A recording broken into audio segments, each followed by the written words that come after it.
Thank you for standing by. This is the conference operator. Welcome to the Lululemon Athletica Inc. second quarter 2022 conference call. As a reminder, all participants are in listen-only mode and the conference is being recorded. After the presentation, there will be an opportunity to ask questions. Analysts who wish to join the question queue may press star then one on their telephone keypad. Should you need assistance during the conference call, you may signal an operator by pressing star and zero. I would now like to turn the conference over to Howard Tubin, Vice President, Investor Relations for Lululemon Athletica. Please go ahead. Thank you and good afternoon. Welcome to Lululemon's second quarter earnings conference call. Joining me today to talk about our results are Calvin McDonald, CEO, and Megan Frank, CFO. Before we get started, I'd like to take this opportunity to remind you that our remarks today will include forward-looking statements reflecting management's current forecast of certain aspects of Lululemon's future. These statements are based on current information which we have assessed, but by which its nature is dynamic and subject to rapid and even abrupt changes. Actual results may differ materially from those contained in or implied by these forward-looking statements due to risks and uncertainties associated with our business, including those we have disclosed in our most recent filings with the SEC, including our annual report on Form 10-K and our quarterly reports on Form 10-Q. Any forward-looking statements that we make on this call are based on assumptions as of today, and we expressly disclaim any obligation or undertaking to update or revise any of these statements as a result of new information or future events. During this call, we will present both GAAP and non-GAAP financial measures. A reconciliation of GAAP to non-GAAP measures is included in our quarterly report on Form 10-Q and in today's earnings press release. In addition, the comparable sales metrics given on today's call are on a constant dollar basis. The press release and accompanying quarterly report on Form 10-Q are available under our investor section of our website at www.lululemon.com. Before we begin the call, I'd like to remind our investors to visit our investor site where you'll find a summary of our key financial and operating statistics for the second quarter, as well as our quarterly infographic. Today's call is scheduled for 1 hour, so please limit yourself to one question at a time to give others the opportunity to have their questions addressed. And now, I would like to turn the call over to Calvin. Thank you, Howard. I am excited to be here today to highlight our second quarter results and the continued momentum we're experiencing at Lululemon. While the external environment around us has been challenging, we are seeing our guests respond strongly to our product innovations, our community activations, and our omni operating model, which allows us to meet and exceed their expectations. During the next few minutes, I will discuss the factors that are driving our broad-based strength. Next, I'll discuss the current supply chain environment, then our pipeline of product innovation, and I'll conclude with an update on our growth within the international business. As you've seen from our press release, the momentum in our business remains strong in the second quarter. Revenue increased 29% versus last year and 28% on a 3-year CAGR basis, representing an acceleration from quarter one. Adjusted earnings per share increased 33% and 32% on the same basis. And based on our guidance, we anticipate a high level of performance to continue in quarter three. These results are even more compelling considering the difficult macroeconomic environment in which we are operating. Our performance was only possible because of our teams across the globe, their dedication, their agility, and their enthusiasm for our brand, which enable us to consistently deliver for our guests and report these above-plan financial results. Megan will share the detailed performance metrics with you shortly, but I'd like to give you my perspective on what's driving the strength and specifically speak to guest engagement. Given the current macro backdrop, we have been looking closely at our guest data and metrics to identify any shifts in spending patterns, behaviors, or habits. And to date, I am pleased to share that we are not seeing any meaningful variation in cohort behavior or the metrics we track in this area of the business. New guest acquisition remains strong, with transactions by first-time guests increasing over 20% in quarter two. Transactions by existing guests increased in the high teens. Traffic across channels remains robust, with store traffic up over 30% and e-commerce traffic increasing over 40%. And importantly, we are not creating this traffic through markdowns or price promotions. Lululemon remains predominantly a full-price business, and we have not changed our promotional cadence or markdown strategy, and we have no plans to do so. While we haven't seen anything on our internal dashboards to suggest any changes, we continue to monitor our guest behavior closely, and we remain agile in how we plan the business. Shifting topics, like others in the industry, we continue to navigate challenges throughout the supply chain.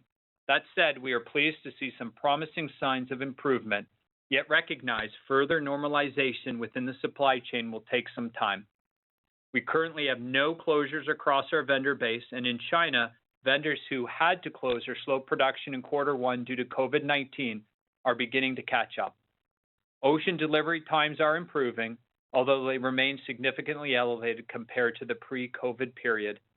And while we continue to strategically leverage air freight to help ensure timely delivery of product into our distribution centers, we are seeing these rates begin to come down. In terms of inventory, we remain comfortable with both our quality and quantity, and we are well positioned for the fall season. As you recall, for much of last year, we were under inventoried and not able to fully maximize our business. This year, we are in a much better position to deliver product innovation to our guests wherever and however they shop with us. We remain in the early innings of our growth, and we have multiple levers that we can pull to continue our momentum, particularly when looking at product. In Q2, we drove expansion across our core, play, and new categories. Let me now share some highlights of our recent and upcoming product innovations. In our core product categories, we launched SenseKnit, our new proprietary fabric technology offering zone compression for runners, and we saw great success in our core Scuba and Define franchises for women and in our ABC and Commission franchises for men. Switching now to our play categories, our strategy is to solve for our guests' unmet needs across their secondary sweat activities, such as golf, tennis, and hike. We roll out targeted innovations while also leveraging the versatility of our core assortment. This not only builds our credibility within the activity, but it also allows us to drive overall sales while effectively managing SKUs. Our hike collection, which we launched in Q2, is another example of how we are executing our play strategy well. Hike is an activity that grew in popularity with guests during the pandemic, and we are excited to now be able to serve our guests as they hit the trails. We are thrilled by the early reaction to our hike collection with strong response from both guests and the media. And finally, let me update you on footwear.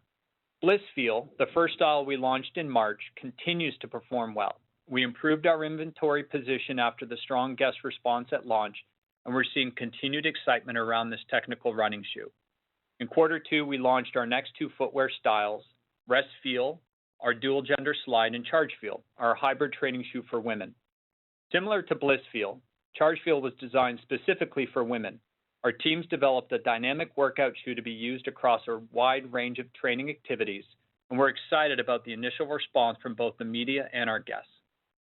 Looking forward, our pipeline of innovation remains robust, and I'm excited with what the teams have developed for the second half of the year, including a further expansion of apparel for run, with new styles offering heat retention and reflective detailing to enable outdoor runs in cooler and low-light conditions as the seasons shift.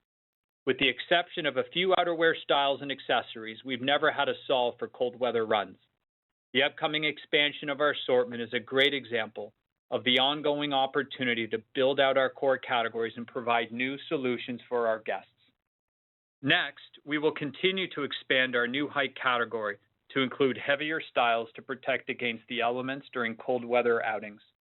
We will also continue our throwback strategy with the relaunch of our popular Unicorn Tears print in select styles.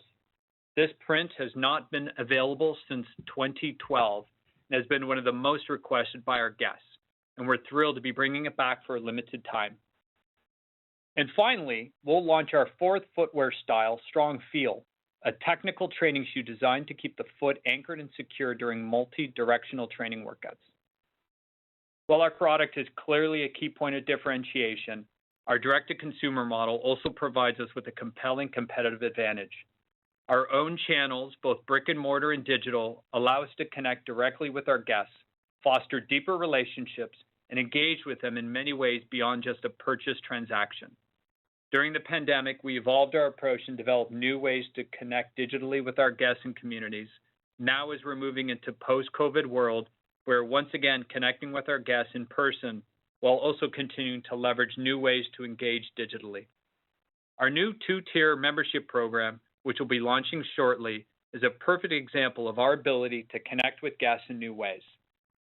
As we discussed at our Analyst Day, we will be rolling out a free program that will offer members benefits across the Lululemon ecosystem, and we will be evolving Mirror into Lululemon Studio, which will represent the paid tier of the program.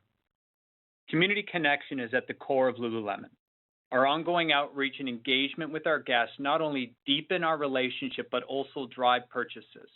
I'm particularly excited with the opportunity we have in front of us with our new membership program in Lululemon Studio to activate our community and enhance the connection to our guests across both our physical and digital platforms. Before turning it over to Megan to discuss our Q2 financials and guidance outlook, let me share some insights into our international business. Overall momentum in our international business remains strong, with revenue increasing 35% versus last year and 40% on a 3-year CAGR basis. In China, after a slower start to the year given COVID-19 related closures and capacity constraints, we have seen a rebound in the region.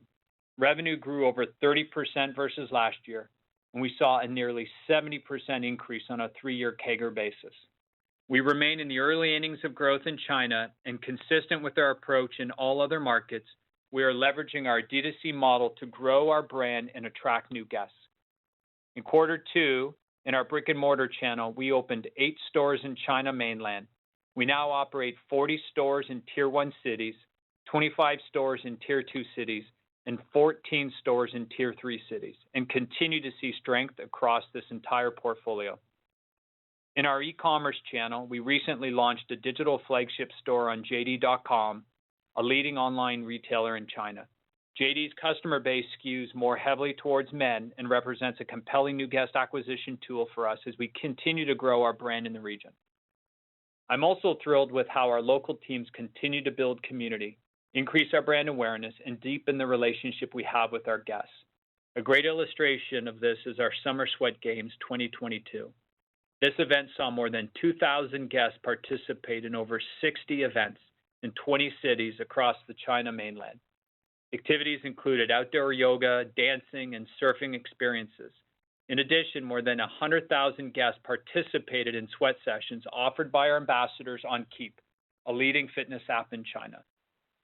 Shifting now to Europe, where our momentum is also strong, revenue increased 20% and 22% on a 1- and 3-year CAGR basis, respectively. We are all excited that Lululemon is entering Spain, our first new market in the region in 3 years. Our local e-commerce site is up and running, and our first 2 stores in Barcelona and Madrid are gearing up to open shortly, and we expect Spain to be a strong market for us going forward. In total, we are now operating 40 stores and 5 websites in Europe. International expansion is one of the key pillars of our Power of 3x2 growth plan, which calls for a quadrupling of our business from 2021 levels by the end of 2026, and we are off to a great start. With that, I'll now turn it over to Megan. Thanks, Calvin. I'm pleased that we continue to see broad-based strength across our business. Traffic to both our stores and digital channels is strong, and guests are responding well to our product innovations. We're in a better inventory position relative to last year, which is also helping to drive our top-line strength. When looking at Q3, we're happy with the start to the fall season, which is reflected in the updated guidance I'll take you through shortly. Let me now share with you the details of our Q2 performance. I will also discuss specifics on our balance sheet, including our inventory and cash position. Please note that when comparing the financial metrics for Q2 2022 with Q2 2021, the adjusted operating results for Q2 2022 exclude a 6-cent gain related to the disposition of an office building, while the adjusted operating results for Q2 2021 exclude 6 cents of expense related to the acquisition of Mirror. You can refer to our earnings release for more information and reconciliations to our GAAP metrics. For Q2, total net revenue increased 29% to $1.87 billion, ahead of our guidance. Comparable sales increased 25%, with an 18% increase in stores and a 32% increase in digital. On a 3-year CAGR basis, total revenue increased 28%, an acceleration from our 27% 3-year CAGR in Q1. In our store channel, sales increased 30% on a 1-year basis and 16% on a 3-year CAGR basis. Productivity continues to trend above 2019 levels. On average, we had 98% of our stores open throughout Q2, and we currently have 99% open. We ended the quarter with a total of 600 stores across the globe, a milestone we are all extremely proud of. Square footage increased 19% versus last year, driven by the addition of 66 net new stores since Q2 of 2021. During the quarter, we opened 21 net new stores and completed 6 co-located optimizations. In our digital channel, revenues increased 53% on a 3-year CAGR basis and contributed $775 million of top line, or 42% of total revenue. Within North America, revenue increased 26%, and within international, we saw a 40% increase, both on a 3-year CAGR basis. And by category, men's revenue increased 30% on a 3-year CAGR basis, women's increased 25%, and accessories grew 50% on the same basis. I'm also excited that we continue to see strength in traffic across both channels. In stores, traffic increased over 30% on top of the 150% increase in traffic we experienced last year. And in our digital business, traffic to our e-commerce sites and apps globally increased over 40%. On a 3-year CAGR basis, traffic is up 8% in stores and over 40% in e-commerce. This speaks to the strength of our omni operating model as we engage with our guests in ways most convenient to them. Gross profit for the second quarter was $1.06 billion, or 56.5% of net revenue compared to 58.1% of net revenue in Q2 2021. Our gross margin decrease of 160 basis points relative to last year was driven primarily by a 150 basis point decrease in product margin. Q2 product margin included an increase of approximately 130 basis points in air freight related to macro supply chain challenges, which was slightly better than our guidance of 150 basis points. Markdowns were 30 basis points higher than Q2 2021, given low inventory levels and out of stocks last year. Relative to 2019, markdowns are flat. We also experienced 40 basis points of deleverage from foreign exchange. This was partially offset by 30 basis points of leverage on fixed costs, driven primarily by occupancy and depreciation. Moving to SG&A. Our approach continues to be grounded in prudently managing our expenses while also continuing to strategically invest in our long-term growth opportunities. SG&A expenses were $662 million, or 35.4% of net revenue, compared to 37.3% of net revenue in Q2 2021. Leverage in the quarter versus Q2 2021 resulted from leverage in our store and digital channels and modest leverage on foreign exchange, somewhat offset by increased investments in corporate SG&A and depreciation. Adjusted operating income for the quarter was $391 million, or 20.9% of net revenue, compared to adjusted operating margin of 20.6% in Q2 2021, and inclusive of approximately 130 basis points of additional air freight expense. Adjusted tax expense for the quarter was $110 million, or 28.2% of pre-tax earnings, compared to an adjusted effective tax rate of 27.9% a year ago. The increase relative to last year is due primarily to a decrease in tax deductions related to stock-based compensation and an accrual for withholding taxes on a portion of our fiscal 2022 Canadian earnings. Adjusted net income for the quarter was $281 million, or $2.20 per diluted share, compared to adjusted earnings per diluted share of $1.65 in Q2 of 2021. Capital expenditures were $145 million for the quarter compared to $80 million in the second quarter last year. Q2 spend relates primarily to investments that support business growth, including our multi-year distribution center project, store capital for new locations, relocations and renovations, and technology investments. Turning to our balance sheet highlights. We ended the quarter with $499 million in cash and cash equivalents and nearly $400 million of available capacity under our revolving credit facility. Inventory grew 85% versus last year and was $1.46 billion at the end of Q2. We continue to strategically use air freight to help mitigate industry-wide supply chain issues and support our top-line momentum, with these higher costs having an impact on inventory when looked at on a dollar basis. We also believe that 2019 is the most relevant comparison point, given supply chain challenges since the beginning of the pandemic. On a 3-year CAGR basis, unit inventory increased 38% relative to 2019 at the end of Q2. In-transit inventory is up relative to 2019 and is contributing approximately 2 percentage points to the 3-year unit CAGR of 38%. I'd also point out that we likely left guest demand on the table last year as we were under inventory due to supply chain issues. And we continue to leverage our core assortment, which comprises approximately 45% of our inventory. Looking forward, on a 1-year dollar basis, we expect the inventory growth rate at the end of Q3 to be slightly higher than the levels we saw at the end of Q2, before the growth rate moderates to 50 to 60% at the end of Q4. Our expectation of Q3 ending inventory now being the high water line when looked at on a 1-year basis is being driven by better on-time performance at our vendors, which is allowing us to receive products sooner than we initially expected. This is also allowing us to use less air freight, as we now expect air freight for the full year 2022 to be 10 basis points under last year, versus our prior expectation of 30 basis points above last year. On a 3-year CAGR basis, we expect unit growth to remain consistent with Q2 levels in Q3 and moderate somewhat in Q4. In Q2, we repurchased approximately 420,000 shares at an average price of $298. At the end of the quarter, we had approximately $830 million remaining on our recently authorized $1 billion repurchase program. I'm excited with our continued strong performance despite the challenges presented by the current macro environment. Our teams across the business are executing at a high level. However, as we did throughout the pandemic, we continue to plan the business for multiple scenarios, so we are ready should we see any change in guest behavior. We have multiple levers to pull when it comes to discretionary expenses and capital expenditures. And as Calvin said, we are monitoring our guest metrics very closely to determine if we need to make any adjustments. Let me shift now to our outlook for Q3 and the full year 2022.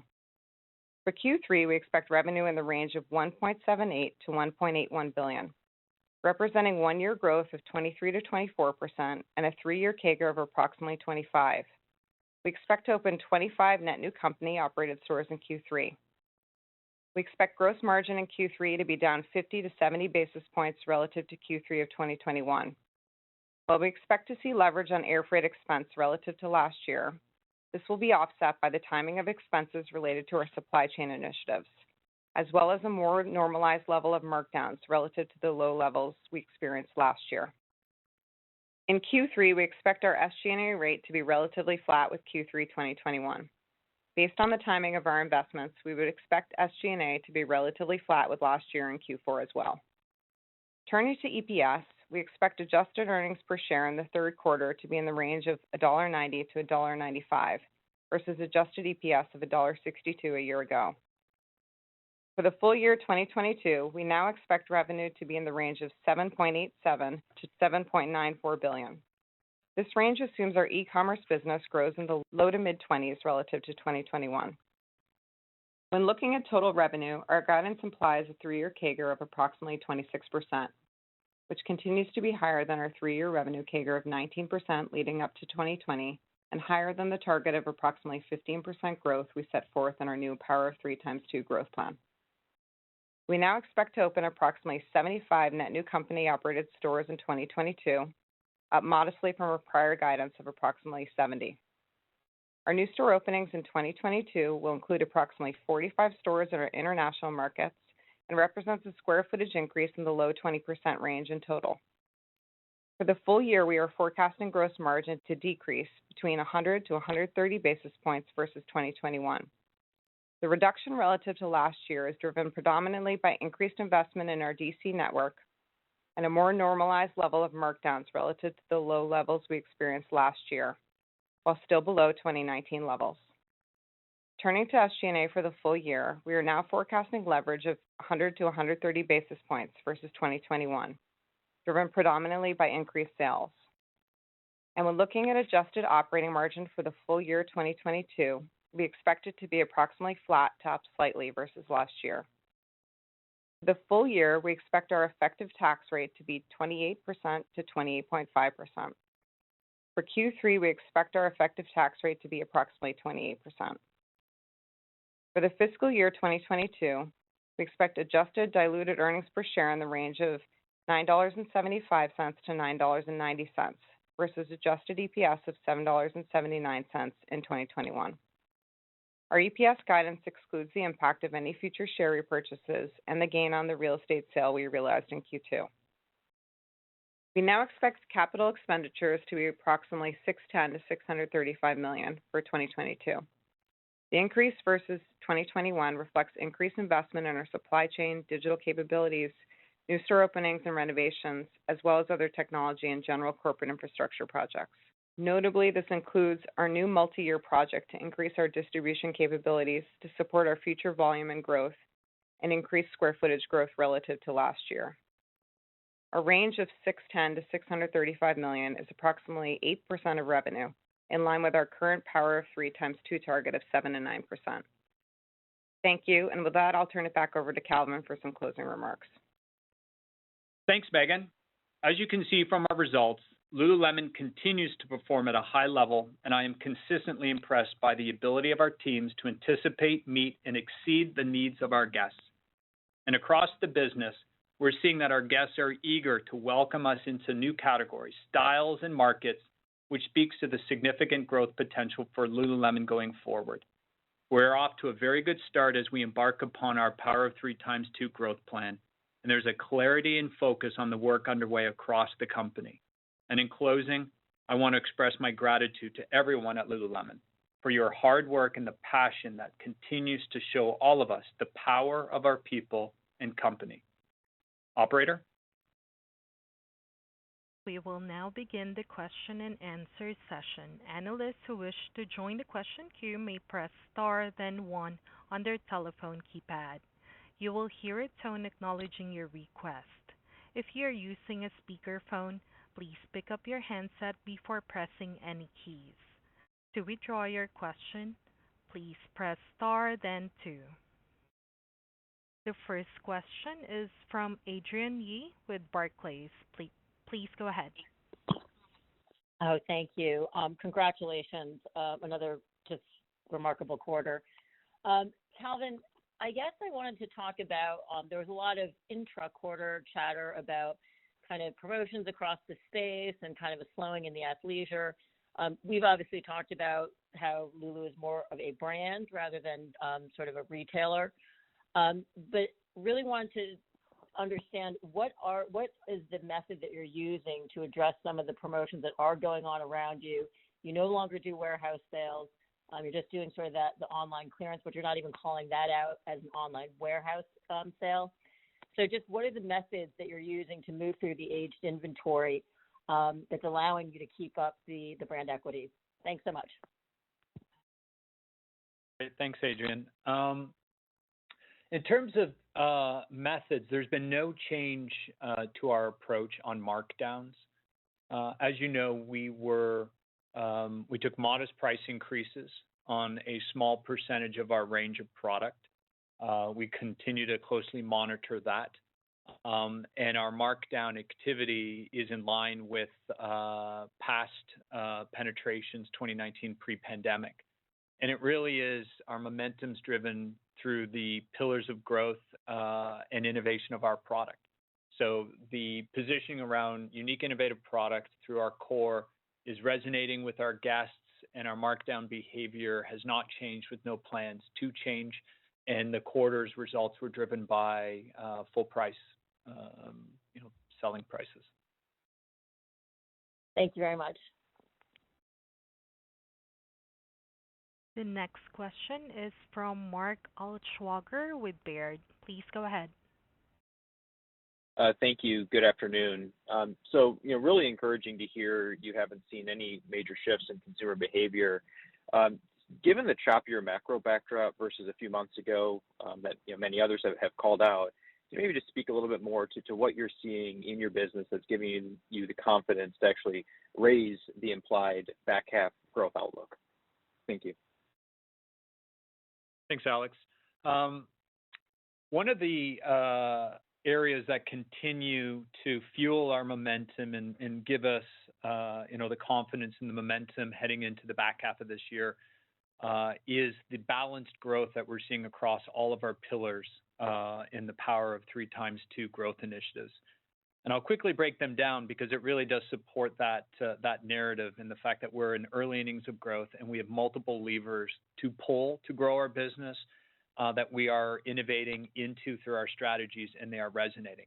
So from a product perspective, when you look at our business across activities, categories, and gender, where our men's business was up 27%, our women's business was up 24%, accessories was up 80%.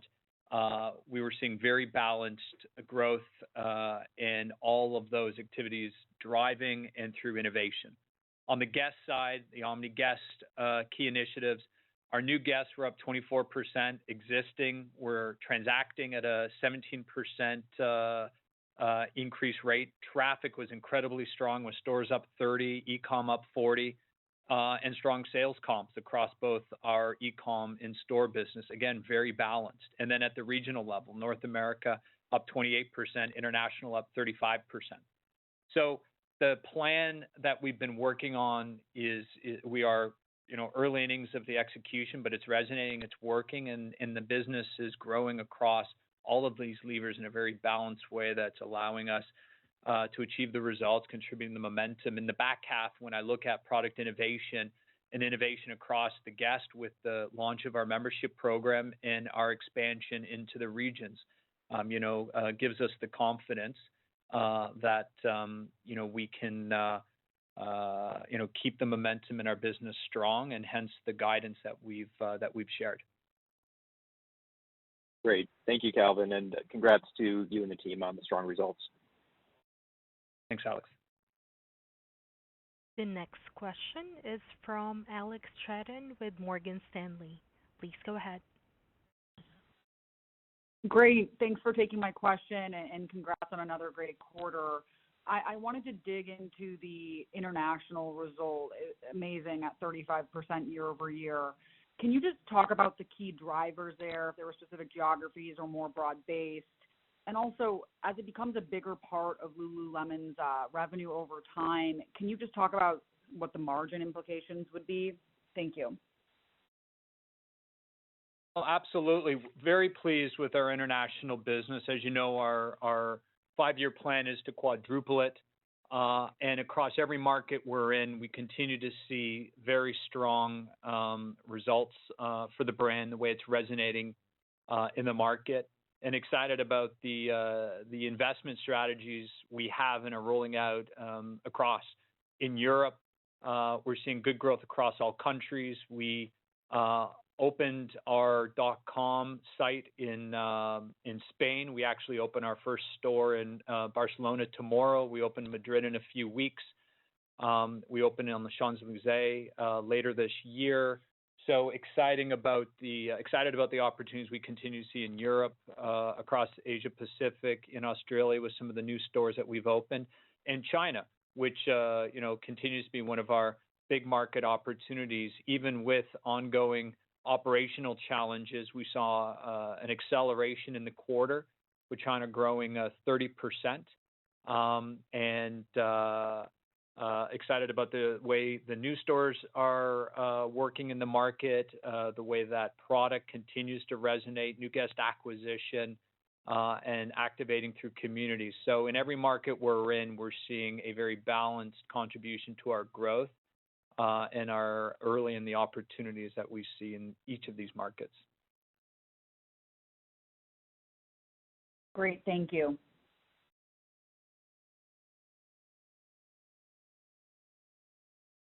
The next question is from Matthew Boss with JP Morgan. Please go ahead. Great, thanks, and congrats on a really nice quarter. So, Calvin, on the high 20s revenue CAGR that you posted in the first half, and taking into account the new customer acquisition metrics that you cited, so do you think the performance that you're seeing relative to the remainder of the market, is this a combination of a larger TAM, but then also company-specific market share gains? And then Megan, I guess more near term, have you seen any notable change in momentum in either stores or digital so far in August? Thanks, Matthew. I'll take the first half. We've definitely seen market share gain. According to NPD, we are the largest share gainer in the quarter at 1.4 points.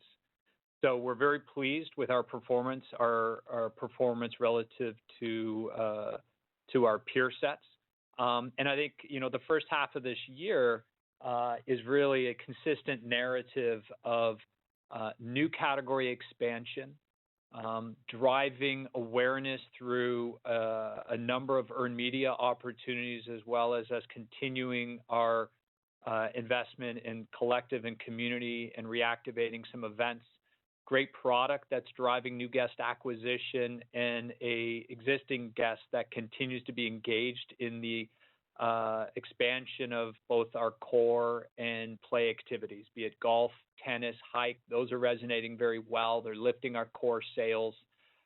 So it's a combination of the levers that we've been working towards, and it has translated into market share gain in the quarter. And Matt, I'd add on Q3, so we're happy with the start of the quarter and comfortable with the guidance we provided, which was a 3-year revenue CAGR of 25%. As Calvin mentioned, we are seeing continued strength in our guest behavior and metrics there, which we continue to monitor closely. And I'd say within that, pleased with the performance of stores and digital that you asked about. And obviously, the macro environment is dynamic. We continue to plan the business based on multiple scenarios and feel well positioned as we enter Q3. Congrats again. Best of luck. Thanks, Matt. The next question is from Brooke Roach with Goldman Sachs. Please go ahead. Good afternoon, and thank you for taking our question. Calvin, I was wondering if you could reflect on the very strong new customer acquisition trends that you've been seeing in this quarter. Can you speak to more detail on what specifically is driving that new guest acquisition? Are the demographics of that customer changing versus your historical new guest? And how important are these new product categories or select accessory items in driving that engagement? Thanks, Brooke. As you've indicated, very healthy new guest acquisition numbers at plus 24%. And I would say the majority of their first purchases have been very consistent with our traditional categories that we're seeing. Very strong bottoms business and very strong in women's and new guest in men. So very pleased with the balance. The success of the Everywhere belt bag has added to, new guest acquisition. So we're excited to see that as a way to bring even more into our collective and with our guests. But the bulk and the majority of the driver, as it is with our sales growth, is our core traditional. When we expand into new categories and as we expand deeper into play, it really resonates with our existing guests, which is a big part of the positioning of the strategy. And we saw that through, existing guests increasing transactions with us at plus 17%, very healthy. So the strategy is obviously bring them in, new guests, migrate them up, and expand and increase the share of wallet. And innovation is doing both in pulling new guests in as well as migrating them up in their spend. And we're seeing it very healthy and balanced across all of those levers. Thank you very much.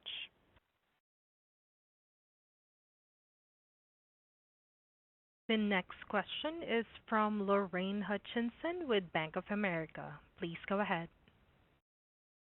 Thanks. Good afternoon. Can you talk a little bit about the reaction to the limited price increases you've taken so far this year, and then any expectations for the back half or into 23 to continue along the path of price increases? Hi, Lorraine. as we mentioned, we've taken modest increases, or we are taking throughout the year modest increases on approximately 10% of the assortment.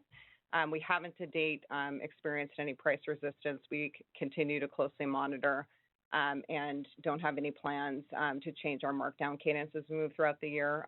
Still very high, healthy full price sell-throughs. The next question is from Dana Telsey with Telsey Advisory Group. Please go ahead. Good afternoon, everyone, and congratulations on the impressive results. As you take a look at freight, it seems like it's moderated from the first quarter to the second quarter. How do you see freight going through the balance of the year? And then just next thing on Calvin, the core product obviously is 45% of sales. The new collections that are coming in are certainly driving conversion and interest. How do you see core as a percent of the business going forward, given the solid receptivity to new categories? Thank you. Thanks, Dana. So in terms of air freight, yes, we've started to see it moderate. As I mentioned, we are starting to see higher on-time deliveries from our vendors, as well as some shorter lead times.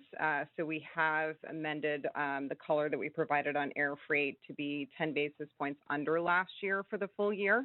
And then that compares to 30 basis points above that we previously guided to. We still see air freight as an opportunity over the longer term. It still sits 280 basis points above 2019, but we'll continue to see that moderate through the second half of the year. And the team is looking for opportunities wherever possible to be as efficient as feasible there. Hi, Dana. On the question around core, we have not seen a material shift in that, nor does the strategy and the success of the strategy suggest we should. If anything, as we continue to create depth and strength in our core, it could increase as a percentage of our overall business. And as I share, we have opportunity within some of our core own activities, such as run, train, and yoga, to keep developing core items. And the play activities that we launched across golf, tennis, and hike are designed to and absolutely achieved in their results the goal of using unique innovation to bring in awareness, interest, credibility into these activities, but to ultimately still drive core. As much of our core and the versatility of the product can be used in those sweat activities. And the strategy has worked in the first half of the year as we continue to innovate and lean in. So very, niche and small number of SKUs, leveraging core, which holds that 45%. And as we expand opportunities in some of the core activities, I expect that number to hold, if not improve. The next question is from John Kernan with Cowen and Company. Please go ahead. Excellent. Thanks for taking my question, and congrats on phenomenal results. Maybe we could go back to international. It's obviously a huge portion of your future growth when you quadruple that. I was just curious, what is enabling you to outperform all of your peers in China to such an extent in the most recent quarter? Thanks, John. I think it's no different than the ability of us to, put on market share and outperform the market in our most mature market, being North America, where we are still early and have the opportunity to grow. We are early in brand awareness. The product led by innovation is resonating. Our investment in our guest relationships, I shared a little bit about the sweat games and the number of guests that participate in that, both physical as well as digitally, over 100,000 online with us, and the investment. It's exciting to keep seeing the success. Shared the tier cities we're in now in tier 1 and tier 2 and tier 3, all resonating, responding well. So our D2C model is unique versus our peers. and other brands in that market. It's rooted in relationships, building the community, which is how we built our business, and great innovative product that is differentiated and unique in the marketplace. So it is our formula. It is resonating in that, and we have an incredible team led by Sun Yen leading it, and across the stores, and a very strong culture. So we're excited, but it really is the Lululemon formula that's resonating and delivering the results. Very resonating. Thank you. Thank you. The next question is from Michael Binetti with Credit Suisse. Please go ahead. Hey guys, congrats on a great quarter, and for taking our questions here. Megan, on the gross margin, we're just trying to do a little bit of the math you gave us here on the second half. It looks like the overall gross margin range you're giving us for the back half is pretty close to what it was before, but I think you have about 60 basis points less air freight pressure on a one-year basis in the back half. Any call outs as to the offset there, just so we can kind of track along with you on the build there? And then in the back half on air freight pressure, how locked in are you in the guidance that you gave, versus fixed versus variable that could change here given how much spot rates have been moving around lately? Yeah, thanks, Michael. So we guided to 10 basis points under last year in air freight versus the 30 basis points higher than we experienced, that we had shared on the last call. So we are starting to see both the impact of the early deliveries as well as the rates coming down, and the team continues to look for opportunities there. We will continue as the business expands to look at pulling forward investments that are part of our roadmap as we move to our next 5-year trajectory. So we have improved our margin guide for the year from 100 to 150 basis points down year over year to 100 to 130. So continue to feel like we're moving in the right direction. Air freight represents a big opportunity for us over the longer term, still 280 basis points above 2019 levels. Thank you.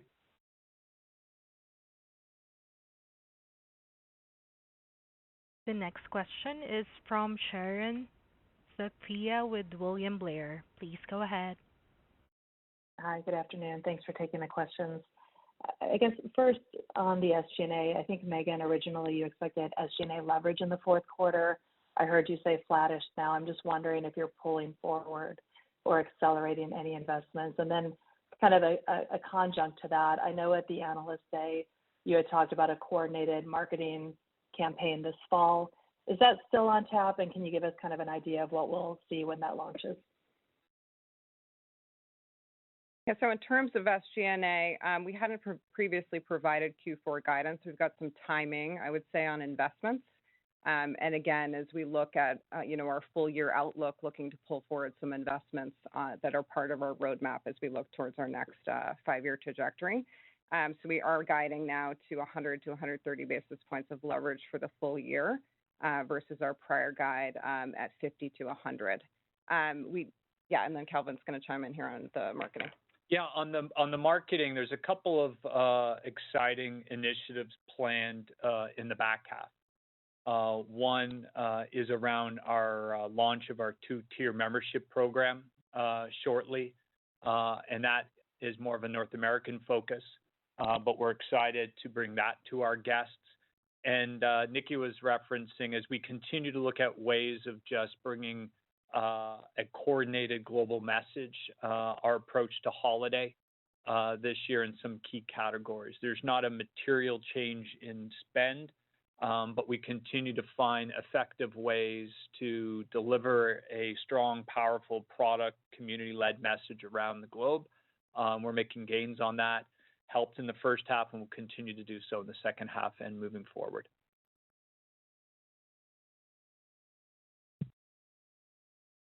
The next question is from Tom Nikic with Wedbush.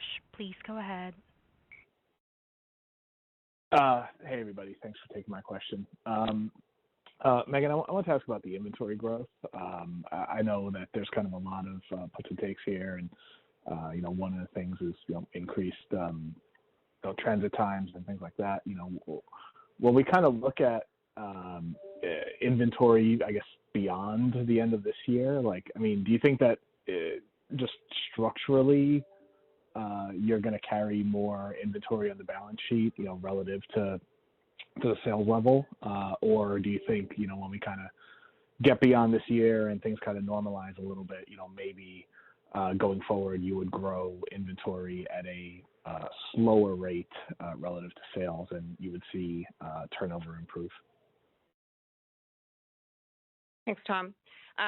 So inventory this year, when you look at it on a one-year basis, includes higher usage of air freight impacting our AUC, as well as comparisons to out of stocks last year. And then, as I mentioned, we're starting to experience earlier deliveries, both vendor readiness and then also lead times.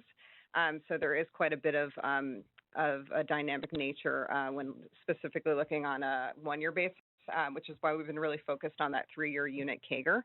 I do see opportunity over the longer term for us to, manage inventory below at some point our sales trend as some of these trends normalize. And then over the longer term, we aim to manage our inventory in line with sales.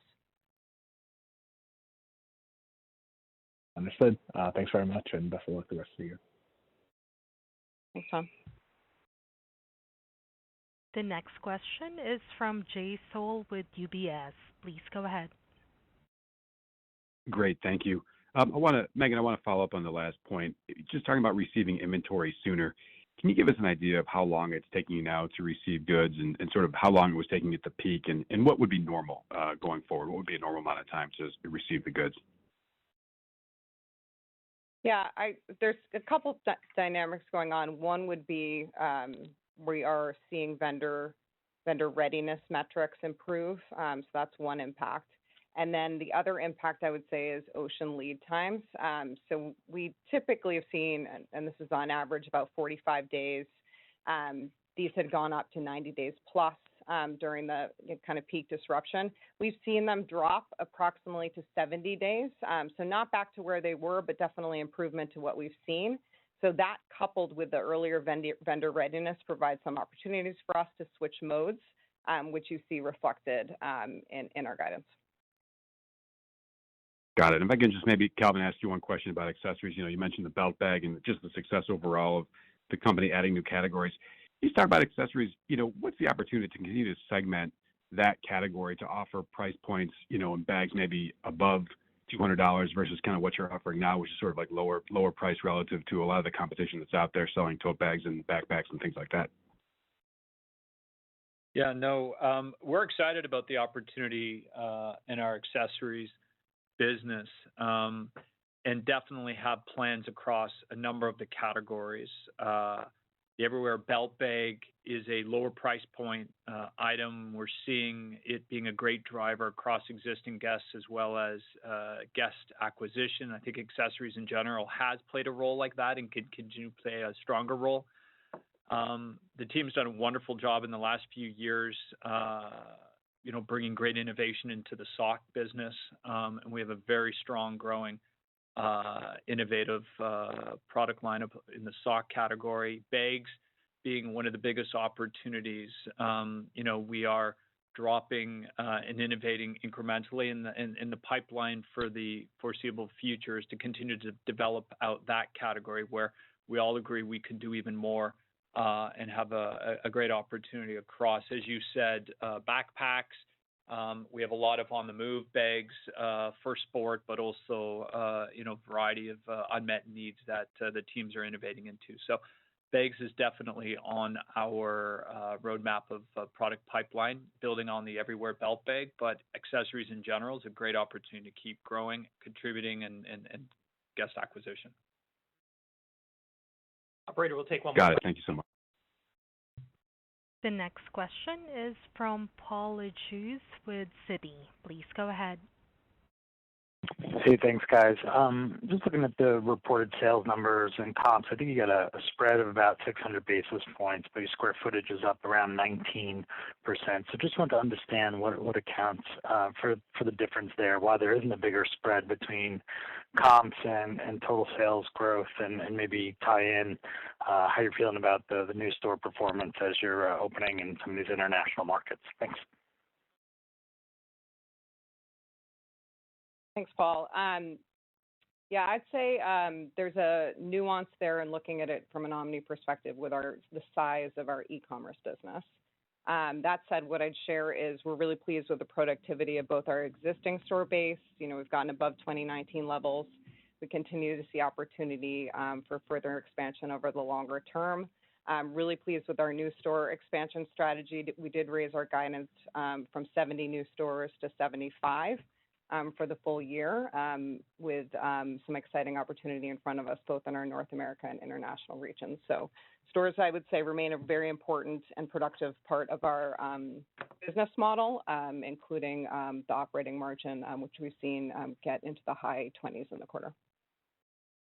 That's all the time we have for questions today. Thank you for joining the call and have a nice day.